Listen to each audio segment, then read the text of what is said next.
भद्रक रे किट एवं किस तरफ मिनी माराथन अनुष्ठित होइछि। माराथन भद्रक सहर स्थित महताब छक ठारू आरंभ होई ऐतिहासिक गांधी पड़िया ठारे शेष होइतिला। कार्यक्रम को भद्रक जिलापाल सिद्धेश्वर बलिराम बंदर एवं भद्रक एसपी वरुण गुंटुपाली शुभारंभ करथिले। माराथन रे प्राय 200 रु अधिक स्कूल एवं कॉलेज छात्र छात्री माने जोग दैथिले।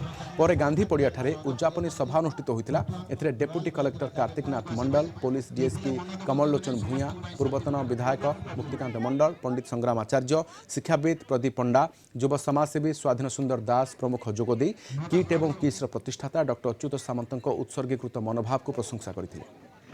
पिला माने अति उत्कंठार सहित एथिरे पार्टिसिपेट करिसेंती एवं आज जो वक्तृत्व माने से शुणिले एवं से निश्चित भाव हृदयंगम करिसेंती जे निश्चित भाव एजुकेशन समस्त पय आवश्यक वर्तमान समय रे। आज ओडिशार गरीब छात्र छात्री माने मागणार मध्ये किस किट से अनुष्ठान ले पाठ पढ़ियार वंचित होनांती से माने पाठ पढ़ुछंती तांको मध्ये दया एवं हृदयता देखैछंती किस अनुष्ठान एवं धन्यवाद देवी ओडिशा सरकार को। आज मध्य 5T माध्यम ग्रामांचल जो विद्यालय सब अच्छी रूपांतरीकरण कर। सबुठु उच्च कथा होची जे आमे समस्त पाठ पढ़िबा एवं पढ़िबा एजुकेशन फॉर ऑल जो डाकरा निश्चय भाव एक ए शताब्दी पाए बा ये आगामी सूर्य पाए निश्चय आह्वान आमे के अपाठुआ रहिबानी समस्त पढ़िबा एवं